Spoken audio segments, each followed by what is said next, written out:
Para muhibbin rahimakumullah, hadis yang ke-13 dari 40 hadis. An Abi Hamzata Anas bin Malik radhiyallahu anhu, khadimi Rasulullah sallallahu alaihi wasallam, anin Nabi sallallahu alaihi wasallam qala, la yu'minu ahadukum hatta yuhibba li akhihi ma yuhibbu li nafsihi. Rawahul Bukhari wa Muslim. Hadis yang ke-13 ini dari Abi Hamzah Anas bin Malik radhiyallahu anhu. Anas ini adalah khadimi Rasulullah sallallahu alaihi wasallam, khadamnya Rasulullah. Kurang lebih 10 tahun lamanya Anas ini berkhadam, berbakti kepada Rasulullah sallallahu alaihi wasallam.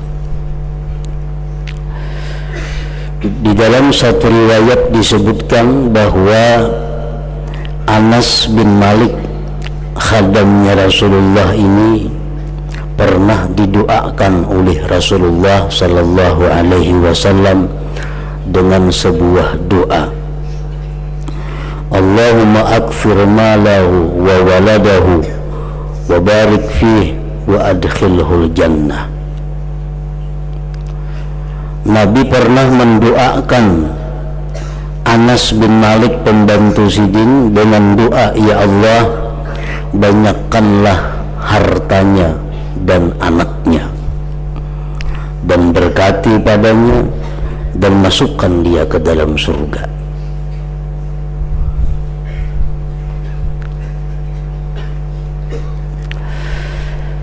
Anas berkata, ujar Anas bin Malik, doa Nabi itu yang di dalam dunia telah dikabulkan oleh Allah Subhanahu wa ta'ala, dan aku berharap yang selanjutnya yaitu masuk surga itu akan dikabulkan pula oleh Allah Subhanahu wa ta'ala. Nabi mendoakan beliau, Nabi mendoakan Anas bin Malik dengan doa, ya Allah, banyakkanlah hartanya. Anas tercatat sebagai orang yang paling kaya di kabilah Ansar, di golongan Ansar. Nabi mendoakan Anas bin Malik dengan doa, ya Allah, banyakkanlah anaknya. Anas mempunyai anak 125 laki-laki, 2 perempuan.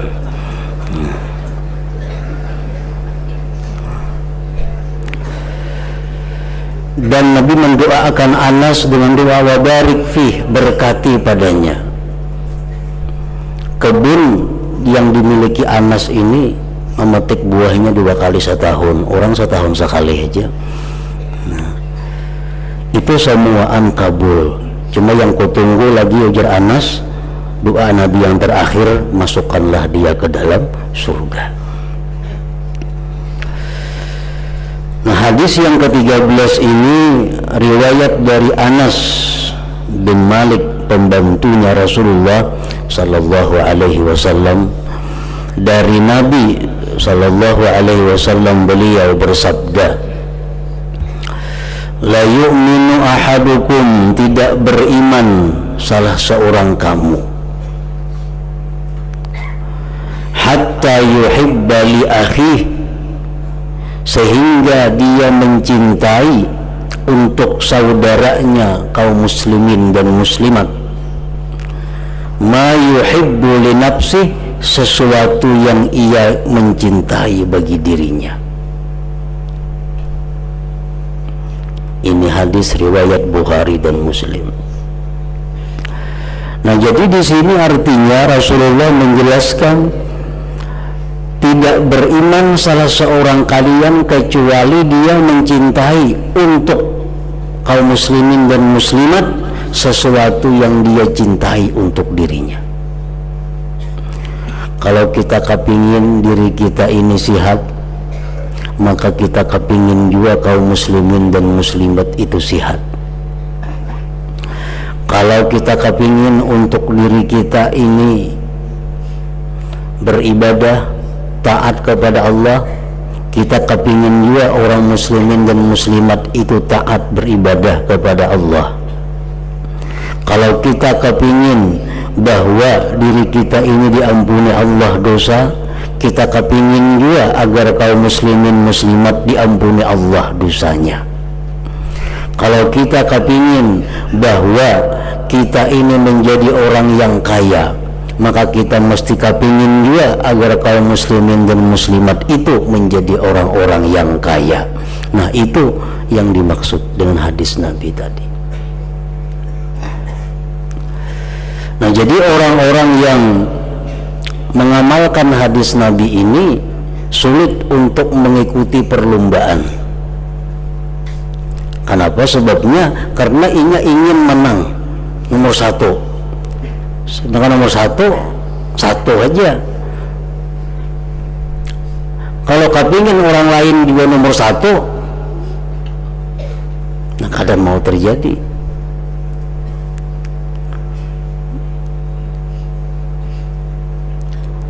Sedangkan Rasulullah mengatakan bahwa dia cinta untuk saudaranya sebagaimana dia cinta kepada dirinya.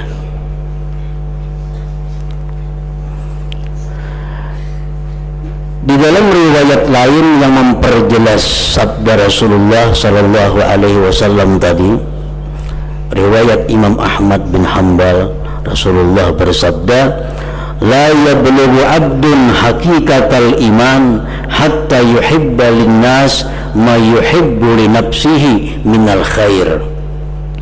Tidaklah sampai seseorang hamba kepada hakikat iman sehingga dia mencintai untuk manusia sesuatu yang dia cintai untuk dirinya daripada kebaikan.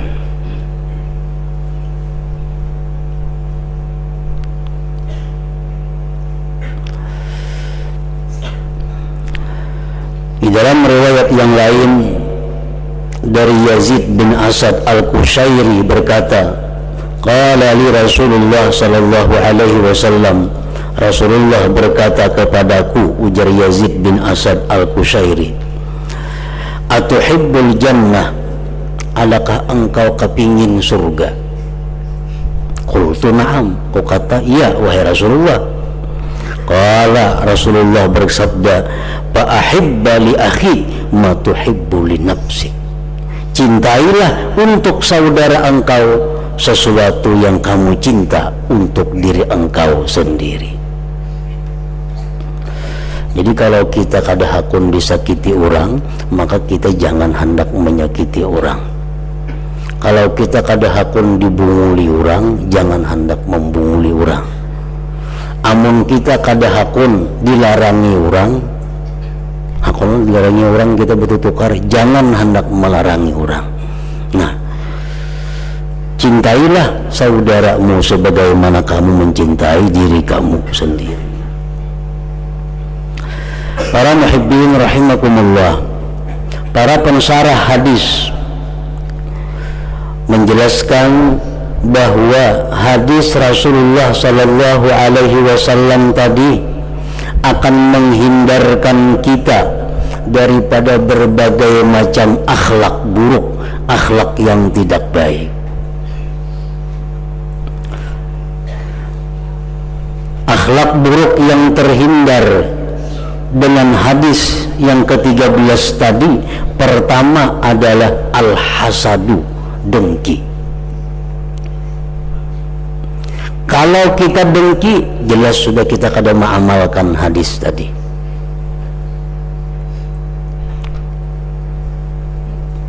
Kalau kita mengamalkan hadis tadi, kita selamat daripada pertama dengki.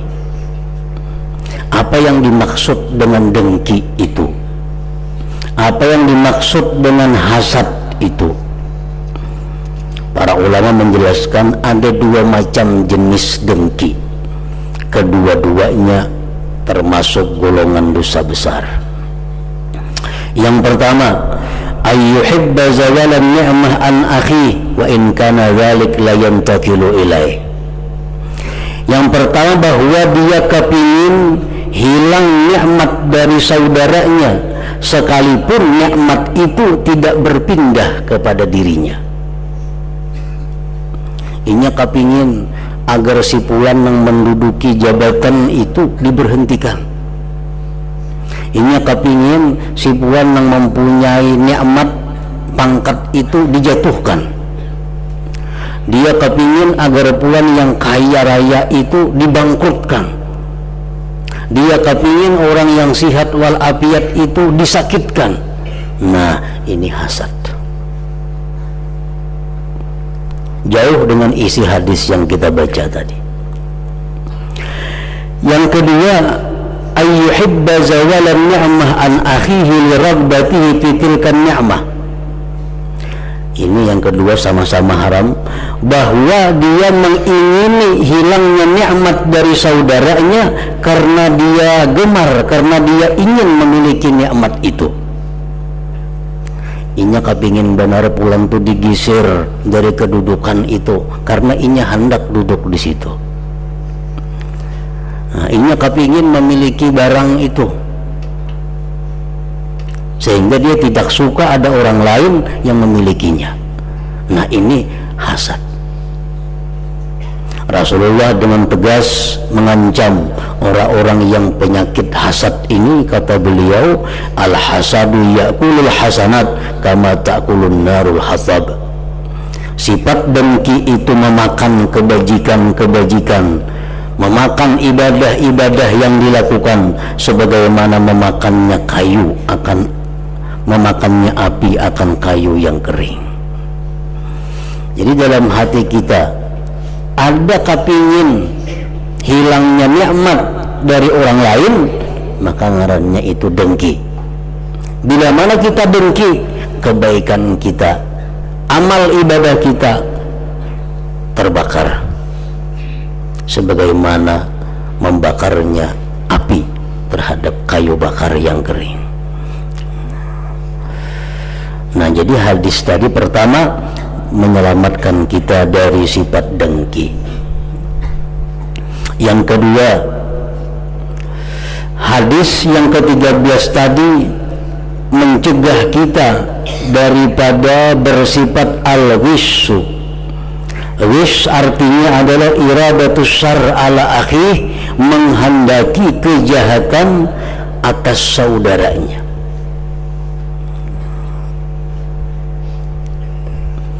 Menghendaki kejahatan, menghendaki kehancuran, menghendaki kejatuhan atas saudaranya. Rasulullah bersabda, man ghasyana falaysa minna. Ujar Nabi, orang yang menghendaki jahat terhadap kami, maka dia bukanlah golongan kami.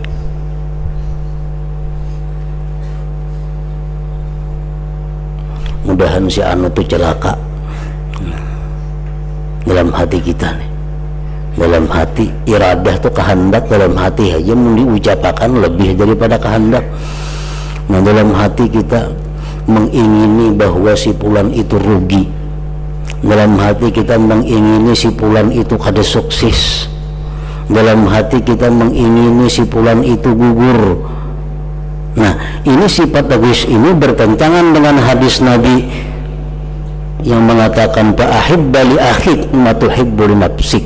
Cintailah untuk saudara engkau sebagaimana engkau mencintai diri engkau. Hakunlah kita jatuh, hakunlah kita gugur, hakunlah kita rugi, kada hakun. Nah, orang lain pun hendaknya demikian juga. Kita kada senang kalau ada orang lain yang rugi. Kita kada senang kalau ada orang lain yang mendapat bala. Kita kada senang kalau orang lain itu rusak dan sebagainya. Nah, ini wissu. Man ghasyana falaysa minna. Nah, para muhibbin rahimakumullah, kita melihat satu kejahatan, umpamanya perjudian atau perzinahan, kejahatan, lalu kita laporkan kepada yang berwajib. Nah, melaporkan ini apabila niat kita untuk nahi mungkar, mencegah kemungkaran murni, maka kita berpahala.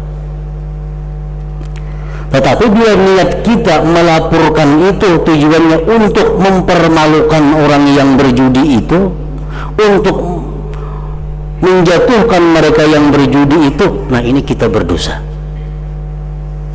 Itu namanya iradatus syarr, menghendaki kejahatan kepada orang lain, menghendaki keburukan kepada orang lain. Nah, dengan hadis yang ke-13 ini, maka terhindarlah daripada bersifat al-ghissu, menghendaki kejahatan atas orang lain. Yang ketiga, al-ghillu. Hadis yang ke-13 ini menghindarkan kita, menjauhkan kita dari sifat ghil. Allah berfirman di dalam Al-Quran,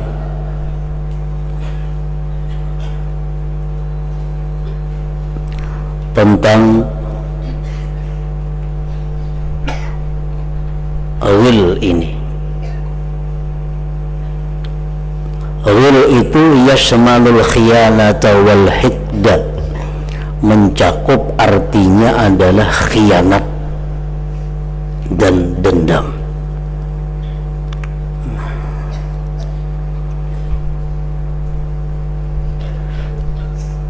Firman Allah Subhanahu wa taala, wa may yaghlul ya'ti bima ghalla yaumal qiyamah.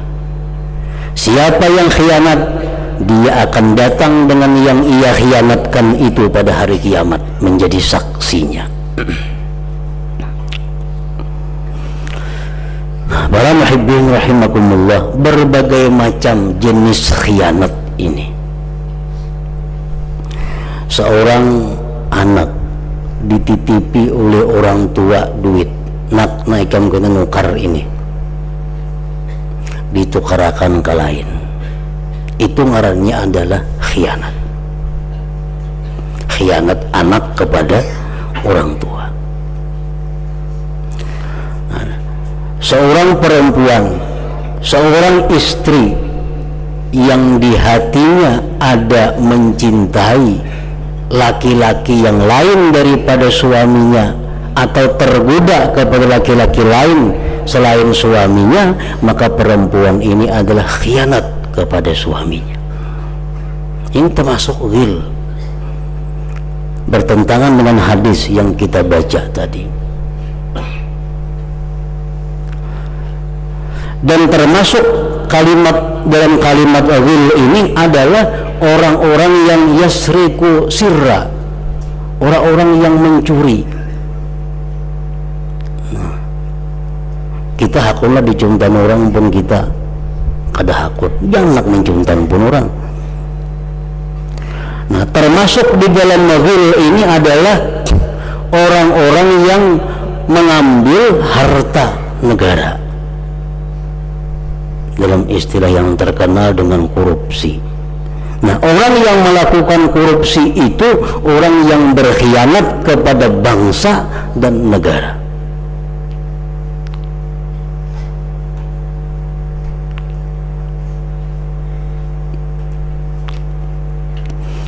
Orang yang melakukan khianat ini jauh daripada hadis Rasulullah yang menyatakan cintailah saudaramu sebagaimana engkau mencintai dirimu sendiri itu.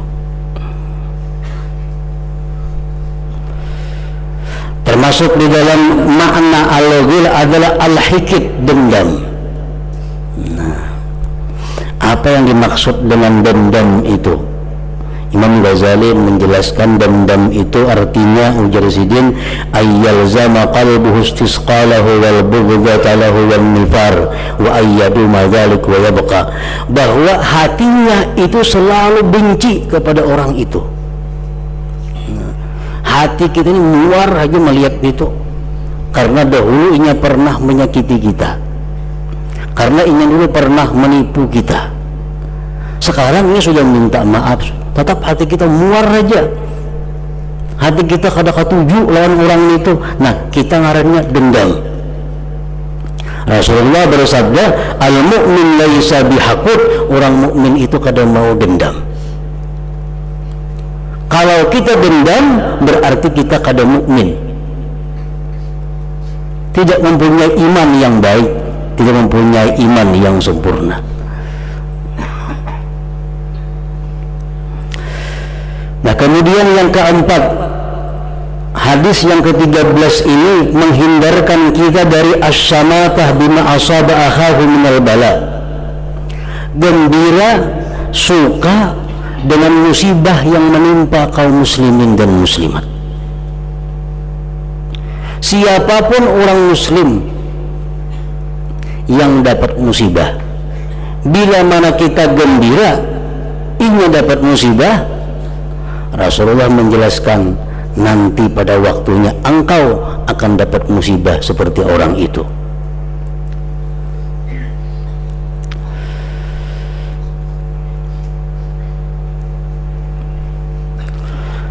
Salah seorang aulia Allah yang bernama Sari As-Sakati, beliau berkata, ujar Sari As-Sakati, aku minta ampun kepada Allah, aku beristighfar kepada Allah 30 tahun. Mengapa nangku istighfarakan itu? Apa nangku anggap dosa itu sehingga sampai 30 tahun selalu minta ampun kepada Allah? Sebabnya aku mengucap alhamdulillah. Nah, mengucap alhamdulillah sidin, minta ampun kepada Allah 30 tahun. Kenapa sebabnya? Suatu hari ujar sidin, di pasar kota Baghdad itu terjadi kebakaran besar. Nah, kebakaran di Baghdad. Datang orang mengabarkan kepadaku, wahai Sari Sakati, itu pasar semuaan kebakaran, cuma satu yang selamat, Tukupian. Tukupian selamat, tuku orang habis semuaan. Alhamdulillah ujar sidin. Nah, padahal ucapan beliau itu, ujar beliau adalah kesalahan yang besar. Karena kaum muslimin menderita, aku mengucap alhamdulillah. Nah, beliau minta ampun kepada Allah 30 tahun gara-gara yang demikian. Sebenarnya kada boleh kita gembira, kada boleh kita suka kalau saudara kita ada yang mendapat musibah atau mendapat bala bencana itu.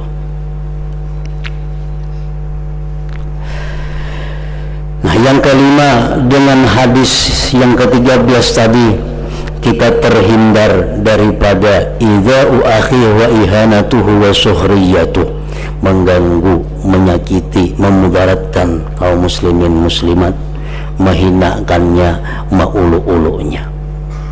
Siapa nang hakun diulu-ulu, siapa nang hakun dihina orang, siapa nang hakun disakiti orang, tentu kada hakun. Nah, kalau kita kada mau, orang lain pun jangan sampai kita ulu-ulu, jangan sampai kita sakiti, jangan sampai kita hina.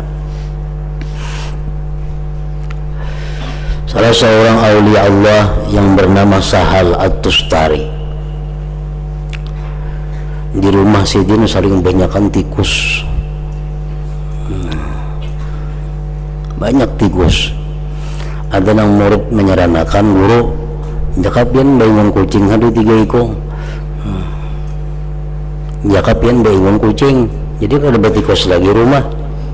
Jadi sidin jangan, amun mau kebaingon kucing, jadi tikus larinya ke sebuah rumah. Kasihan orang sebuah situ buang tikus terus kesanaan. Nah, ini yang dimaksud dengan mencintai saudara engkau sebagaimana engkau mencintai diri kamu sendiri.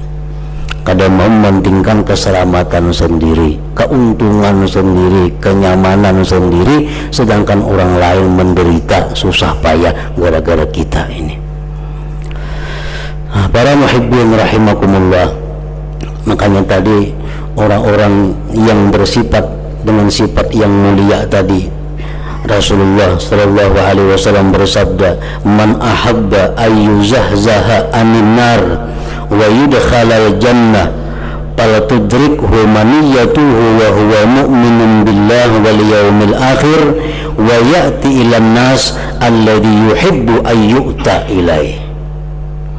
Barang siapa yang ingin dijauhkan dari neraka, dimasukkan ke dalam surga, hendaklah dia mati pertama membawa iman, kata Rasulullah.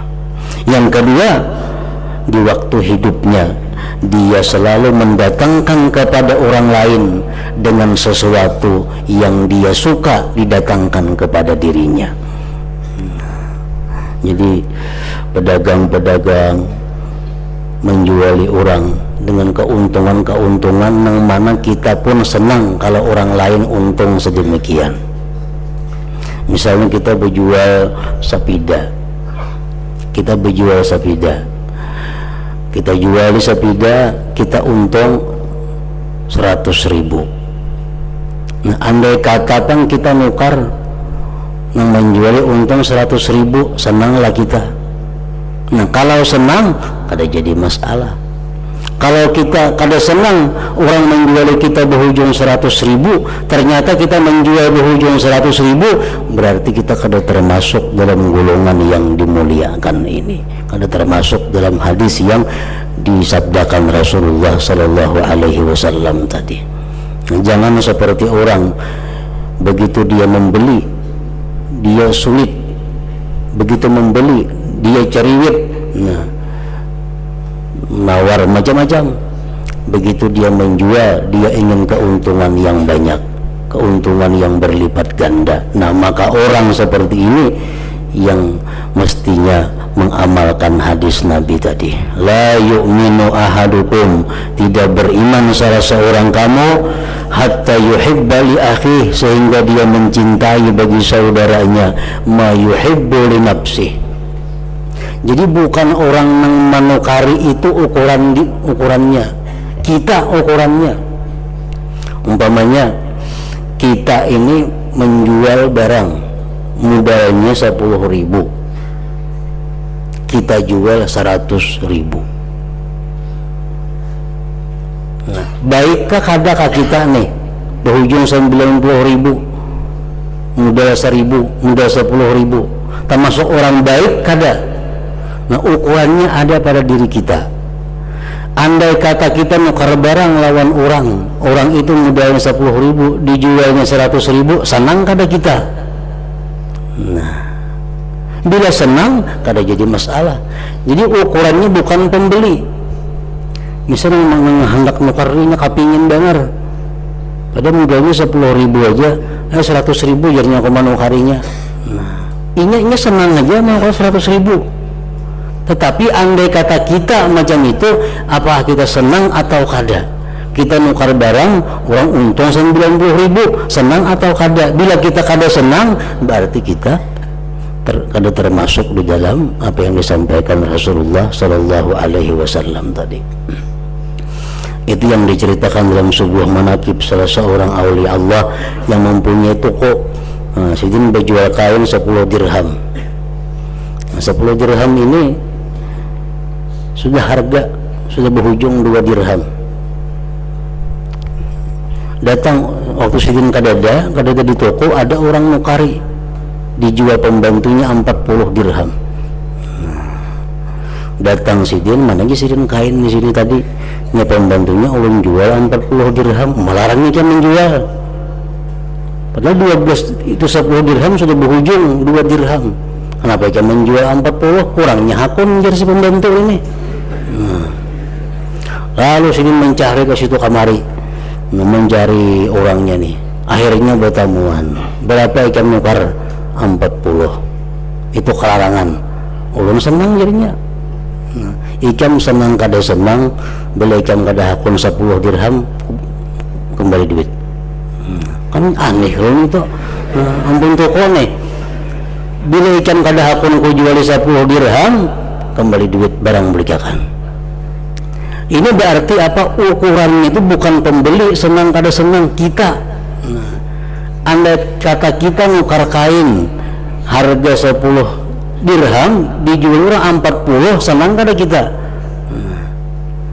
Jadi ukurannya adalah diri kita, bukan ukuran si pembeli ini. Wa ya'ti ilan nas alladhi yuhibbu ayyu'ta ilaihi. Orang-orang yang bersifat demikian maka telah dijanjikan oleh Rasulullah Shallallahu Alaihi Wasallam, dia dihindarkan, dijauhkan daripada api neraka, dan dia dimasukkan ke dalam surga asal matinya beriman. Nah itu. Kemudian hadis yang ke-14. Hadratin Nabi Sallallahu Alaihi Wasallam. Al-Fatihah.